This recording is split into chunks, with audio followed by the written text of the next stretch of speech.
Okay, so dito na tayo sa case 2 ng ating topic na integration by trigonometric transformation. At ang case 2 ay integral of sine raised to m of u cosine raised to n of u du. So dito, both m and n are even positive integers, no? Ang mga transformations na ating gagamitin dito, no? So, para sa sine u, cosine u equals 1/2 sine 2u. Para sa sine squared du equals 1/2 1 minus cosine 2u. At para naman sa cosine squared du equals 1/2 1 plus cosine of 2u. So, meron tayong tatlong transformations na kailangang gamitin dito, no? So, let us have example about this case 2. No? So, example number 1, we have integral of cosine raised to 6 of x over 6 dx. So, dito, sa example na ito, no? So, meron tayong n, no? Yung exponent ng cosine function. N natin ay equal siya sa 6. At yung m natin, yung exponent ng sine function ay 0, no? So, ang m natin dito equals 0. Okay? So, meron tayong integral of cosine raised to 6 of x over 6 dx. So, dito sa cosine raised to 6 of x over 6 dx, ano, makakakuha tayo ng tatlong cosine squared. No? Tatlong cosine squared. So, equal din ito sa integral of cosine squared of x over 6. And then raised to 3. Raised to 3 dx. Okay? So, gagamitin natin ngayon yung transformation para sa cosine squared. At ang cosine squared equals siya sa 1/2 1 plus cosine of 2u. Ang u natin ay yung x over 6. So, equals ito sa integral of 1/2. And then times 1 plus cosine of 2u. So, 2x over 6, no? 2 times x over 6, yan yung ating 2u, no? So, magkakaroon tayo ng x over 3. Tapos, cubed, no? dx. Okay? Kaya rin, no, ni-expand natin ito, no? Expand natin yung 1 plus cosine x over 3 raised to 3 at saka yung 1/2, no? So, pag in-expand natin yan, magkakaroon tayo ng 1/2 raised to 3 equals 1 over 8, no? 1 over 8. Para naman sa 1 plus cosine of x over 3, no? Gagamitin natin yung expansion ng a plus b cubed, no? Ito yung gagamitin natin ng formula. Equals sa a cubed plus 3a squared b and then plus 3ab squared and then plus b cubed, no? So, yun yung i-apply natin formula rito sa 1 plus cosine x over 3 raised to 3. So, magkakaroon tayo ng 1, no? And then plus 3 cosine of x over 3. Cosine of x over 3. And then plus 3 cosine squared of x over 3. And then plus cosine cubed of x over 3 and then times dx. Okay? So, pagkayari nun, no, Itong 1 over 8, mumultiply natin sa loob at paghihiwa-hiwalay natin yung integration ng bawat term. No? Multiply natin yung 1 over 8 dun sa loob. So, 1 over 8 times 1 is 1 over 8. So, 1 over 8 ay constant. Pwede natin siyang ilagay sa labas. 1 over 8 and then times dx. No?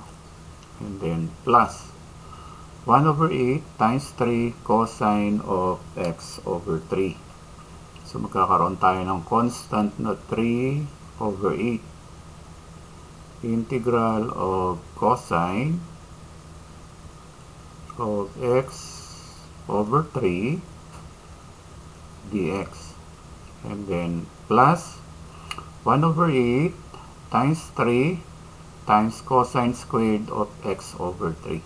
So, magkakaroon tayo ng constant din na 3 over 8 integral of cosine squared of x over 3 dx. And then plus 1 over 8 times cosine cubed of x over 3. 1 over 8 times cosine cube of x over 3. Tapos yung ating integral sign and then dx. No? Okay. So, yung unang dalawang term natin ay pwede na siyang maging integrable. Ano? Yung una, integrable na ito. Kulang yung pangalawang term natin, kulang lang ng 1/3 dun sa integrand para maging integrable na, no? Okay? Tapos noon, dito naman sa last term natin at saka dito sa integral of cosine squared of x over 3 dx. So, dito gagamit ulit tayo ng ating transformation, ano? Para sa 3 over 8, integral of cosine squared of x over 3. So, dahil yung cosine function dito ay naka-raised sa positive even power, ano? So, gagamitin natin yung transformation na 1/2 1 plus cosine of 2u. So, gagamitin natin yon. So, equal ito sa 1/2 1 plus cosine of 2u. Ang u natin ay x over 3. So, magkakaroon tayo ng 2x over 3. And then, dx. And then, plus 1 over 8. Dito naman, no, dahil yung cosine function natin ay naka-raised sa positive odd power, gagamitin natin yung transformation para sa cosine squared na 1 minus sine squared. So, ang gagawin natin, fa-factor natin yung cosine cubed into cosine squared of x over 3 and then times cosine of x over 3. Okay? dx. Okay? So, dito, no, pag-iwalay natin itong, ano, yung 3 over 8, multiply natin sa 1/2 at multiply natin sa 1 plus cosine of 2x over 3. Kaya rin pag-iwalay natin yung integration ng bawat term. Ano? So, 3 over 8 times 1/2 times 1 ay 3 over 16. 3 over 16. Integral of dx. And then plus 3 over 16. No? So, 3 over 8 times 1/2 times cosine of 2x over 3. So, integral of cosine of 2x over 3 times dx. And then plus 1 over 8 integral of. So, yung cosine squared of x over 3 naman dito ay papalitan natin ng 1 minus sine squared of x over 3. And then times cosine of x over 3. And then dx. Tapos, yung cosine x over 3 at yung 1/8 mo multiply natin sa 1 minus sine squared of x over 3 at pag-iwalay natin yung integration. Ano? So, magkakaroon tayo ng 1 over 8 times cosine x over 3 times 1 ay 1 over 8 integral of cosine of x over 3. X over 3. And then times dx, no? And then minus, no, 1 over 8 times cosine x over 3 times sine squared of x over 3. So, magkakaroon tayo ng integral of 1 over 8 sine squared of x over 3 and then times cosine of x over 3 dx. Okay? So, baba natin ito, no? Ito. So, magkakaroon tayo ng 1 over 8 integral of dx plus 3 over 8 integral of cosine of x over 3 dx. And then plus 3 over 16 integral of dx. And then plus 3 over 16 integral of cosine of 2x over 3 dx. And so dito meron tayong mga similar terms, ano? So yung 1 over 8 dx at saka yung 3 over 16 dx. At itong 3 over 8 cosine x over 3 dx ay similar dito sa 1 over 8 cosine x over 3 dx. Yan, similar yung dalawa na yun, ano? Burahin muna natin itong mga ito, no? Burahin muna natin itong mga ito. Ito, burahin muna natin sila.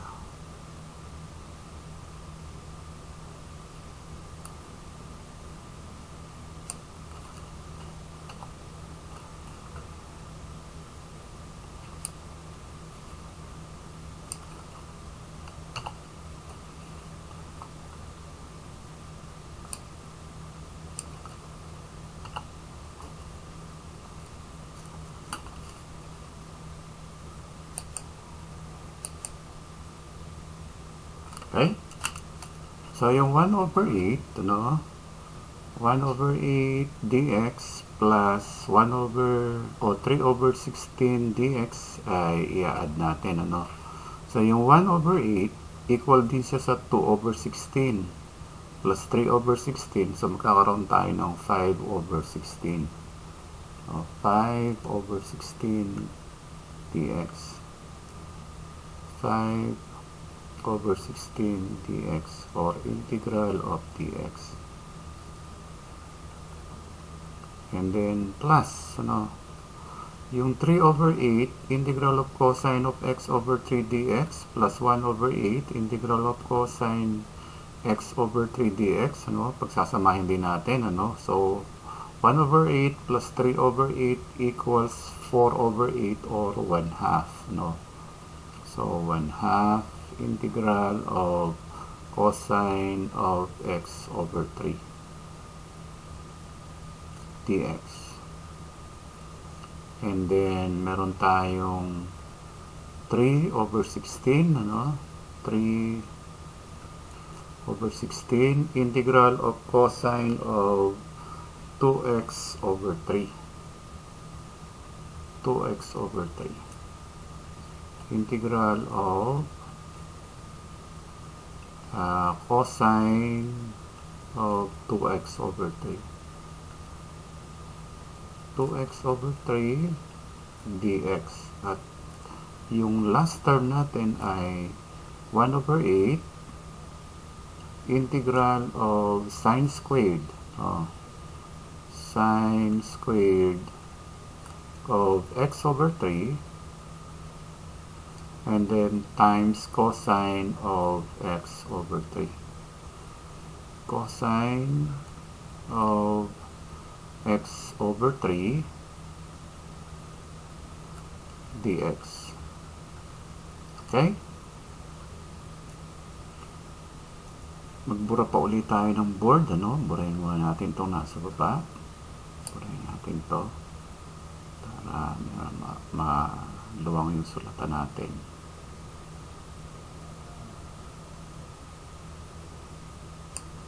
Okay? So, 5 over 16 dx, integrable na ito, no? Dito naman, sa integral of cosine of x over 3 dx, para maging integrable ito, kinakailangan natin ng 1/3 dito sa ating integrand, no? 1/3. Ay. So, plus, no? 1/2. So, integral of cosine of x over 3. So, yung 1/3 na ito yung kumpletong derivative ng x over 3 dx. So, dahil nag-multiply tayo ng 1/3 doon, at the same time, para hindi mabago yung problem, mag-multiply din tayo ng 3 dito. And then, plus 3 over 16. So, dito naman sa integral of cosine of 2x over 3 dx, para maging integrable ito, dapat meron tayong 2/3 sa integrand. So, lalagay tayo ng 2/3 dito. Cosine of 2x over 3 times 2/3. Times 2/3 dx. At dahil nag-multiply tayo dito ng 2/3 at the same time, para hindi mabago yung problem, magmumultiply din tayo rito ng 3 over 2. And then minus, dito sa integral of sine squared of x over 3 cosine of x over 3 dx. So, dito magiging integrable ito by general power rule. So, dito, let u equals sine of x over 3. Sine of x over 3. So, ang ating du, ang derivative ng sine ay cosine. Cosine x over 3. And then, times derivative ng x over 3, 1/3 of dx. Tapos, isasolve natin yung term na cosine of x over 3 dx. So, multiply natin both sides by 3. So, magkakaroon tayo ng 3 du equals cosine of x over 3 dx.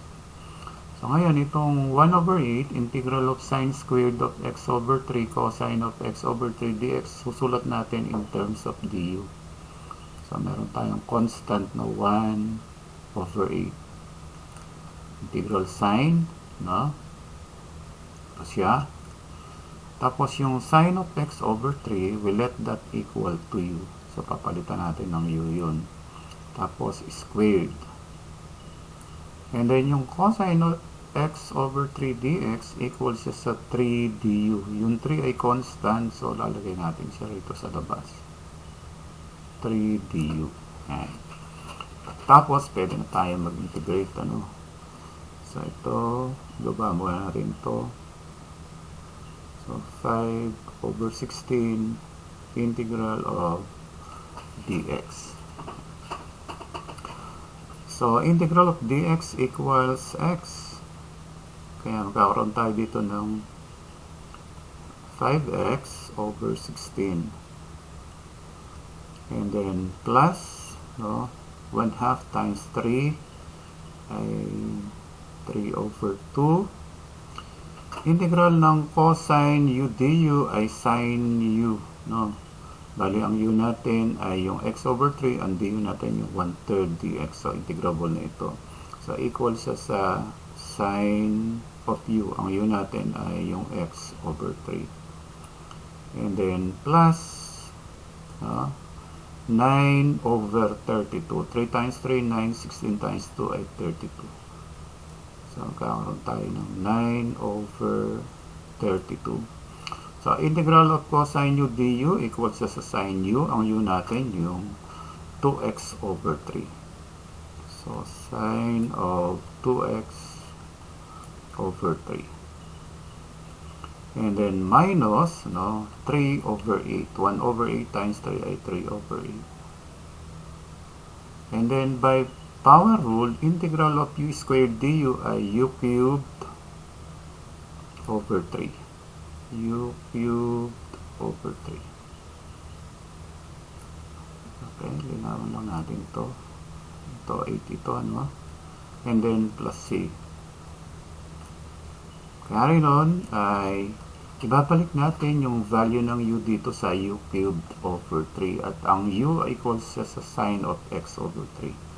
So, meron tayong 5x over 16. Palitan ko lang yung 5.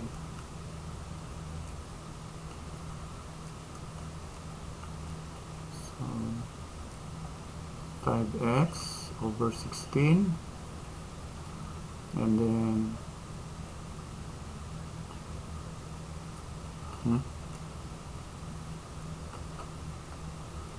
palitan natin ito.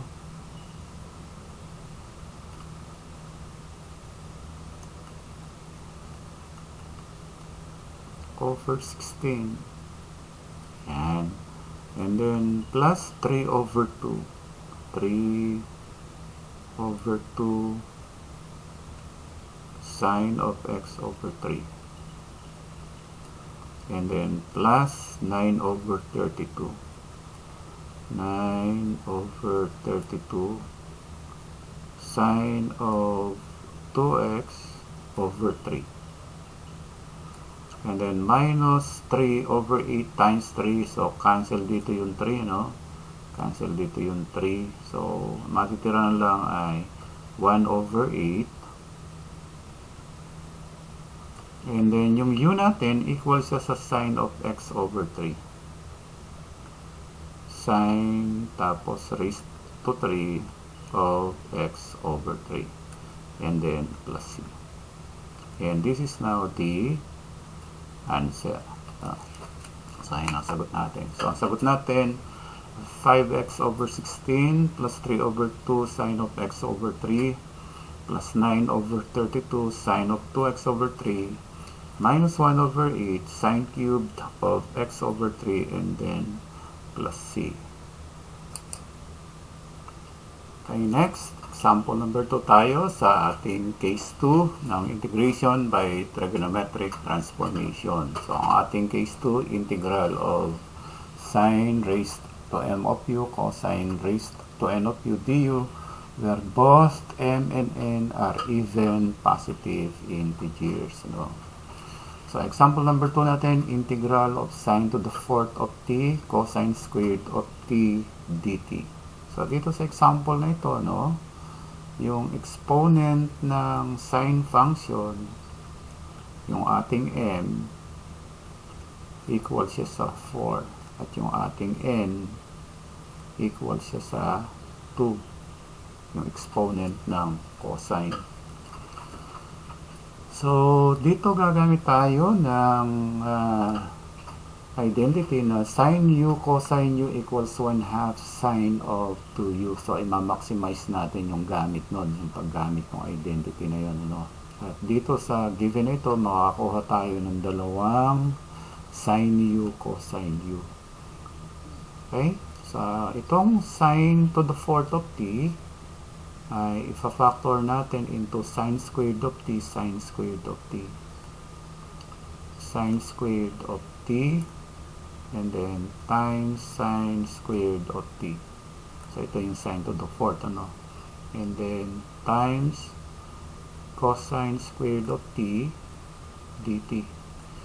Tapos nun, no, i-group natin yung sine squared of t, cosine squared of t para magamit natin yung identity na sine u, cosine u equals 1/2 sine of 2u. So, magkakaroon tayo ng sine squared of t. So, by the law of exponent, ano, itong sine squared t, cosine squared t, equal din ito sa sine t, cosine t, and then quantity squared, and then times dt. Okay? So, gagamit na tayo ng transformation, no? So, meron tayong integral sine. So, para sa sine squared of t, equal siya sa 1/2 1 minus cosine of 2t. So, 1/2 times 1 minus cosine of 2t. At para naman sa sine t, cosine t, no, equal siya sa 1/2 sine of 2t. So, 1/2 sine of 2t. Sine of 2t. Tapos, squared. O, dahil ito ay naka-squared. dt. Okay? So, meron tayong 1/2 and then times 1 minus cosine of 2t. Tapos 1/2 squared ay 1/4. So 1/4 and then sine squared of 2t. Sine squared of 2t dt. Tapos yung 1/2 at saka 1/4 i-multiply natin, ano? So, 1/2 times 1/4 ay 1/8 times sine squared of 2t dt.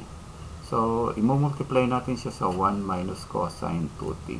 So, tapos pag-iwalay natin ang integration ng bawat term. So, 1/8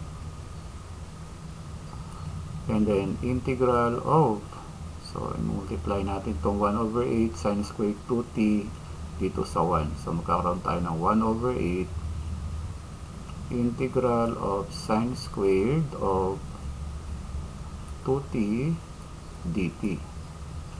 And then minus 1/8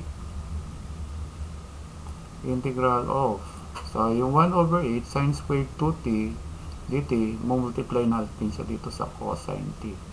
Magkakaroon tayo ng sine squared of 2t tapos times cosine of 2t dt. Yan.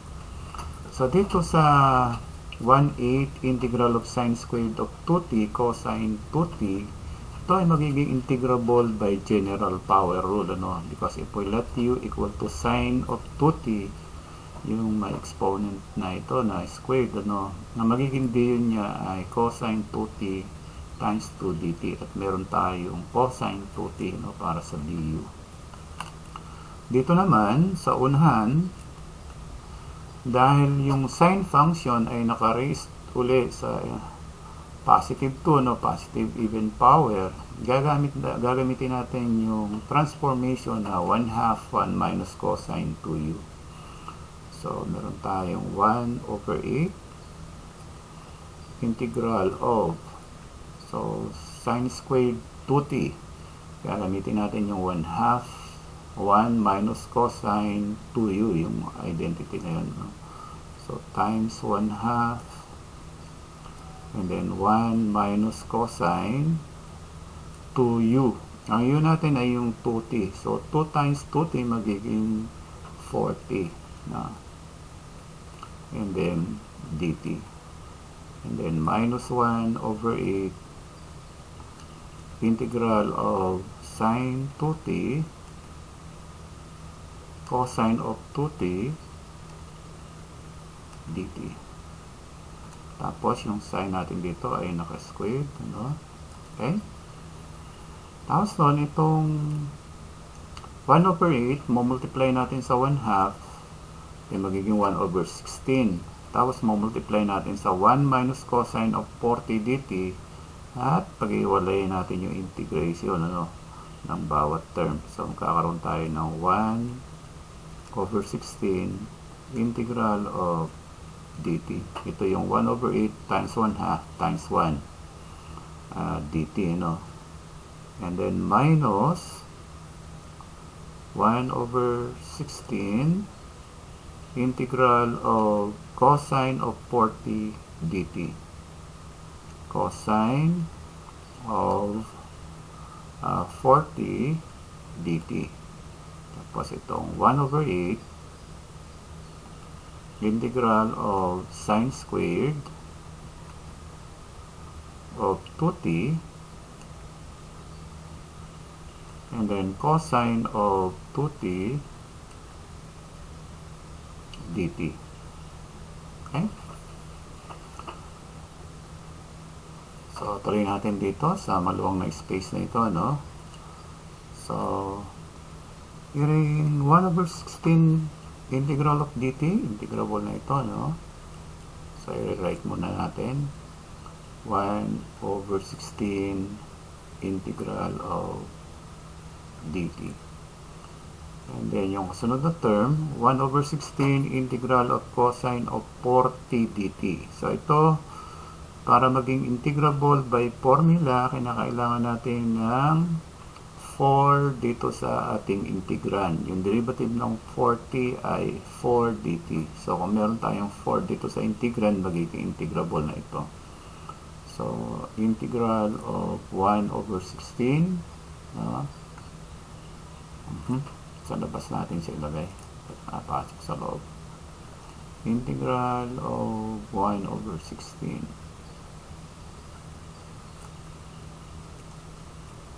1/16.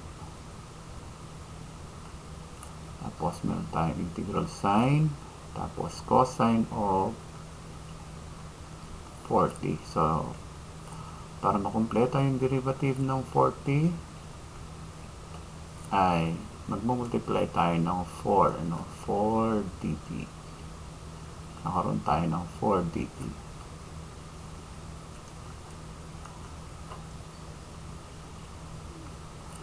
And at the same time, magmultiply din tayo ng 1/4 para hindi mabago yung ating problem, And then, minus 1/8 sine squared of 2t cosine of 2t dt, So, dito, para sa integral na ito, dito sa integral na ito, para rito, nag-let u tayo, Let u equals sine of 2t. Sine of 2t. So, yung du natin equals sa cosine of 2t times derivative ng 2t 2 dt. Tapos, yung cosine 2t dt, so solve natin in terms of du. So, magkakaroon tayo ng 1/2 du equals cosine of 2t dt. Okay, so ito ngayon isusulat na natin in terms of u. Itong 1/8 integral of sine squared of 2t cosine of 2t dt. Magkakaroon tayo ng 1/8, tapos integral of, so sine of 2t, yung sine of 2t, we let that equal to u. Tapos, meron tayong squared. Tapos, yung term na cosine 2t dt, equals sa 1/2 du. So, yung 1/2 constant, lalabas natin. Okay? At, saka tayo mag-integrate, So, integral ng dt ay t. Times 1/16 ay t over 16. And then minus 1 times 1 ay 1. And then 16 times 4 ay 64. Integral of cosine of 40 times 4 dt ay sine 40. Sine of 40. And then minus 1/16. Integral of u squared du by general power rule equals u cubed divided by 3 and then plus c. So, magkakaroon tayo ng t over 16 and then minus sine of 40 divided by 64 and then minus so yung u papalitan natin ng sine of 2t so magkakaroon tayo ng sine cubed of 2t and 16 times 3 equals 48 and then plus c. And this is now our answer. T over 16 minus sine of 40 divided by 64 and then minus sine cubed of 2t divided by 48 plus c.